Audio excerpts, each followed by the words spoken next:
Nathaniel Cole arrived too late. The grave had already been filled. The earth had already been smoothed flat. The wooden marker already stood in place, bearing his mother's name and the dates that marked her life.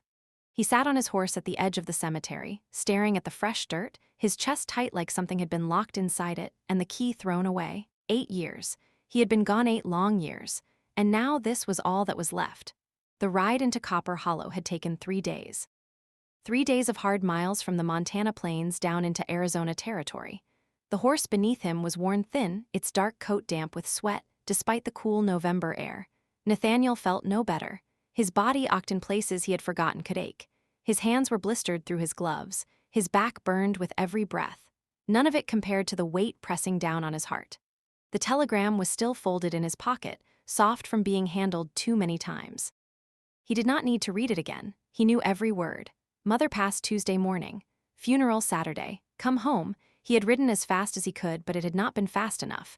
He had failed her one last time. Copper Hollow looked the same as it had when he left. Weathered buildings huddled around the main road. The white church steeple rising above them, sharp against the sky like an accusing finger. Autumn painted the land in gold and rust, the air crisp and clean. The mountains standing watched the way they always had. Nathaniel stopped at the ridge above town and looked down. His hands shook on the reins. This place held every memory he had tried to outrun. His childhood, his brother's laughter, his father's anger, his mother's quiet strength. "Well, Blue," he murmured to the horse. "This is it." The horse flicked an ear but did not move. Nathaniel envied that simple loyalty. Horses did not ask why you left. They just carried you where you chose to go. He was 31 years old and felt far older. 8 years of drifting from job to job, ranch work, cattle drives, a deputy's badge that had ended in trouble, mining camps where men lost themselves chasing money they never found. 8 years of telling himself he had made the right choice the night he rode away from Copper Hollow with anger burning in his chest. Now his mother was gone, and the guilt sat in his stomach like stone. He rode through town without stopping, past the mercantile, past the feed store, past faces he did not yet want to meet. The road west led to the Cole homestead 2 miles from town, tucked into a valley where Pine Creek ran year-round. The gate still stood weathered, crooked, familiar. Nathaniel dismounted to open it, his legs stiff and unsteady. The hinges screamed in protest. He led the horse through and closed the gate behind them, then stood there staring up the long drive. The house looked tired. The barn sagged, the fences leaned. The yard felt empty in a way that went deeper than neglect. This place had been waiting, and waiting had worn it down. He rode up to the porch and dismounted, tying the horse to the post. The rocking chair sat empty, where his mother used to sit in the evenings, shelling peas or watching the sun slip behind the hills. The sight of it hit him harder than the grave had. The door was unlocked. Of course it was. His mother never locked doors. Inside, the house smelled of dust and old wood and memories. Everything looked the same. The rug by the door, the clock on the mantel, his mother's sewing basket beside her chair, the Bible on the side table, its leather worn soft by years of use. Everything was the same except the one person who mattered. "Hello?" His voice came out rough. Silence answered. He moved through the rooms slowly. The kitchen where she had taught him to make biscuits. The hallway where height marks still showed him growing taller than his brother before sickness stole Samuel away. His parents' bedroom neatly kept as if his father might return any moment, though he had been gone for years. At last, he opened the door to his own room. Nothing had changed. The bed was still unmade from the night he left. His clothes still hung on the pegs. The wooden horse his brother had carved sat on the windowsill. His mother had kept it exactly as it was, a shrine to a son who never came home. Nathaniel sat on the edge of the bed, hat clutched in his hands, and finally broke. Tears came hard and fast.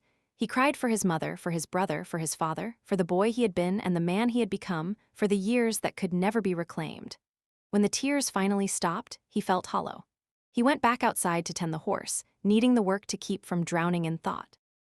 He unsaddled, rubbed the animal down, fed it hay and water. The sun was sinking when he heard wagon wheels on the drive. Nathaniel turned, his body tensing out of habit. A single horse pulled a simple wagon. A woman sat on the seat, resigns in hand. She slowed when she saw him and brought the wagon to a stop a short distance away. She climbed down with easy confidence. Her dress was plain blue, her hair pinned beneath a bonnet, her face calm, steady, kind. "Mr. Cole," she said, "Nathaniel Cole." "That's right. Quote, my name is Clara Bennett," she said gently. "I brought some food. Your mother would not have wanted you arriving to an empty house." Something in her voice made his chest tight, and without knowing why, Nathaniel realized this woman would change everything. Clara Bennett did not wait for him to invite her closer. She turned back to the wagon and lifted a large basket from the bed, heavy enough that Nathaniel stepped forward without thinking and took it from her hands. Bread wrapped in cloth, jars of preserves, potatoes, eggs, a small ham tied in twine, more food than one man could eat in days.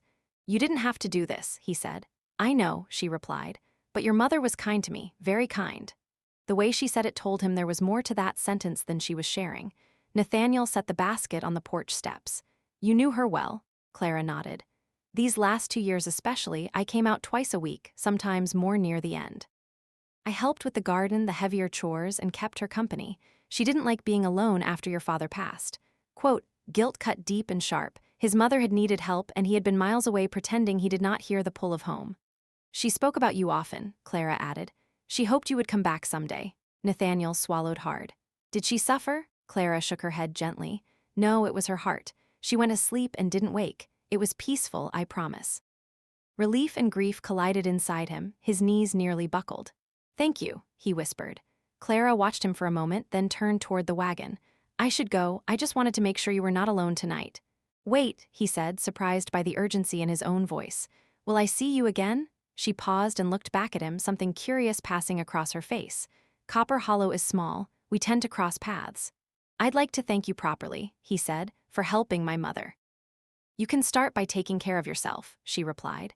"You look worn thin." Quote, then she climbed back into the wagon and drove away, leaving Nathaniel standing on the porch with food at his feet and questions filling his mind. That night, the house felt impossibly quiet. After eating a little, Nathaniel wandered through the rooms again. In his mother's bedroom, he found a stack of letters tied with ribbon. His letters. Everyone he had sent over 8 years, carefully saved. In the drawer beneath them lay a sealed envelope with his name written in her careful hand. He opened it with shaking fingers. Her words poured over him like a final embrace. She loved him. She understood why he left. She forgave him and asked him to forgive himself. She left the ranch to him and urged him to give Copper Hollow a chance. And she wrote about Clara Bennett. She called her a gift. A woman with healing hands and a generous heart. Someone worth knowing. Someone who made a place feel like home. Nathaniel sat at the table until the lamp burned low, his mother's letter pressed to his chest. The next morning, he went to the cemetery. He stood before 3 graves, his brother, his father, his mother. He spoke to them quietly, words meant for no one else. Apologies, promises, grief long buried and finally released. When he turned to leave, Clara was there. She stood a few paces away, holding small bundles of dried flowers. "I come most mornings," she said softly. "Your mother asked me to tend the graves." Together they placed flowers and stood in silence. Clara did not rush him. She seemed to understand that grief needed space. "She would have been glad you came," Clara said at last. "I hope so." She was. They walked back toward town talking quietly. Clara spoke of her father, a doctor who had taught her medicine before passing. She spoke of her husband, lost in a mining accident only months after their wedding. Nathaniel listened, feeling the familiar ache of shared loss. Later that day, he saw her again. She came rushing through town, breathless, a medical bag clutched in her hand. "I need help," she said. "A woman is in labor, the doctor is away." Nathaniel did not hesitate. He followed her without question. For hours, he did what she told him. Held hands, carried water, kept panic at bay while Clara worked with calm precision.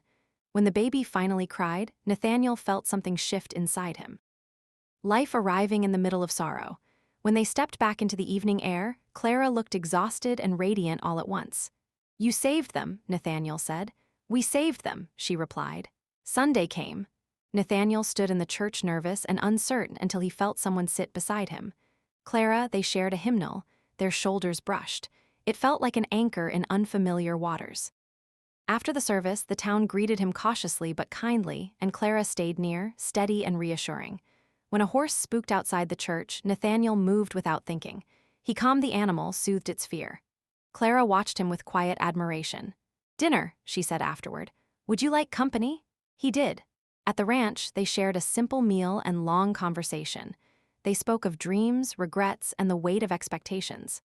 Before she left, Clara asked, "There's a harvest dance next Saturday. Would you go with me?" Nathaniel felt his heart stumble. "I would like that." At the dance under lantern light, they moved awkwardly at first, then found their rhythm. When the music slowed, Nathaniel gathered his courage. "I'm thinking about staying," he said. Clara met his gaze. "I hoped you would." He realized then that he was no longer just home for a funeral. He was home because something here was asking him to stay. The weeks after the harvest dance changed Nathaniel Cole in ways he had not expected. He stopped waking with the restless urge to leave. The ranch began to feel less like a burden and more like a responsibility worth carrying. Each morning he rose before dawn, repaired fences, cleared brush, and worked the land the way his father once had, only without the anger. The work grounded him. It gave shape to his days, and Clara Bennett became the steady center of those days. They did not rush things. They walked together after church, shared quiet dinners, rode through the hills when the weather allowed. They spoke honestly, sometimes painfully so, about loss and fear, and the kind of future neither had thought possible anymore. Nathaniel learned how much Clara carried, how she worked day and night tending the sick, how she had quietly held the town together after her husband and father died, how she kept going when it would have been easier to leave. "You don't ever get tired of being strong?" he asked once. Clara smiled sadly. "Strength isn't a choice. It's what's left when everything else is gone." It was early winter when trouble came. Dr. Pritchard began missing calls, arriving late, smelling of whiskey. Clara covered for him at first, fixing his mistakes, keeping people safe. She did not want the town left without care. Then one night, a woman nearly died. Clara saved her.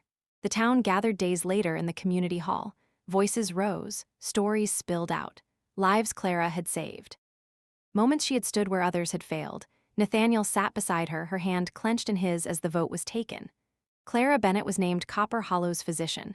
She cried openly, then overwhelmed and humbled, and Nathaniel pulled her into his arms. "I'm proud of you," he whispered. That night under the cold stars, she kissed him for the first time. It was gentle, cert, full of promise. "I love you," she said simply. Nathaniel felt something settle deep inside his chest. "I love you too." They married in spring.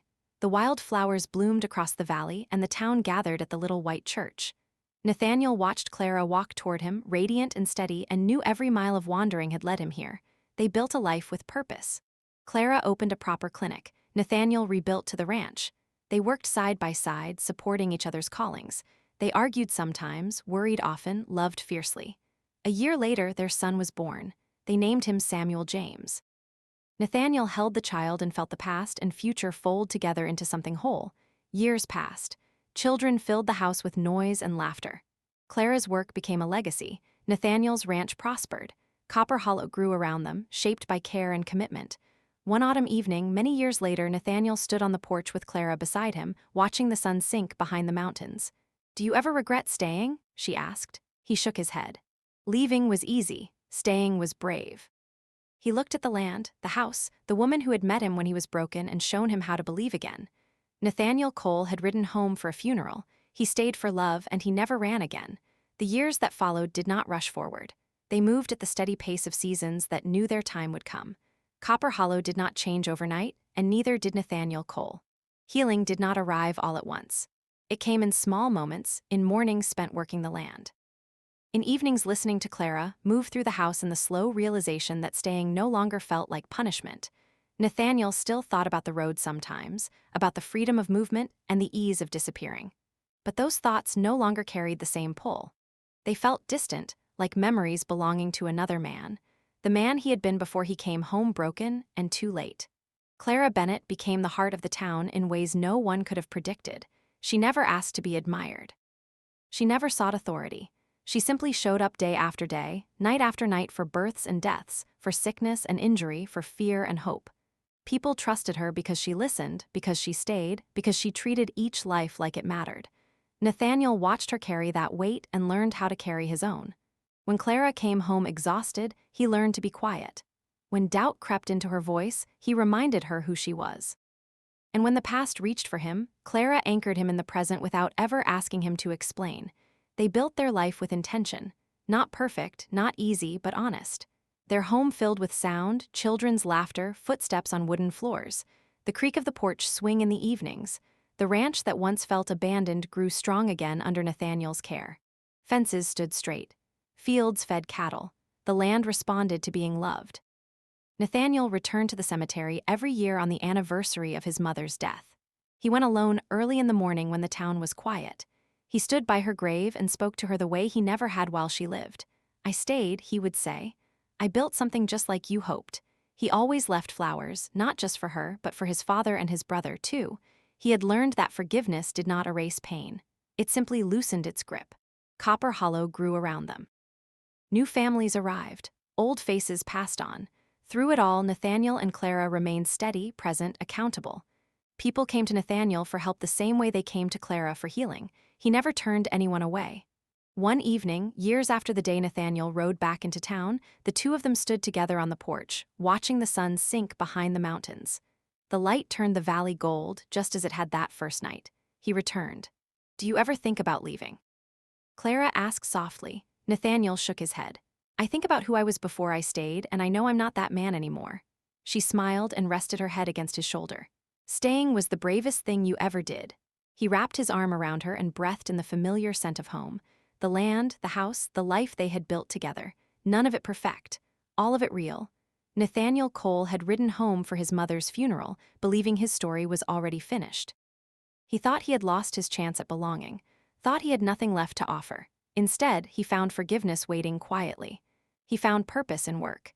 He found love in a woman who saw him not for who he had been, but for who he could still become. He stayed.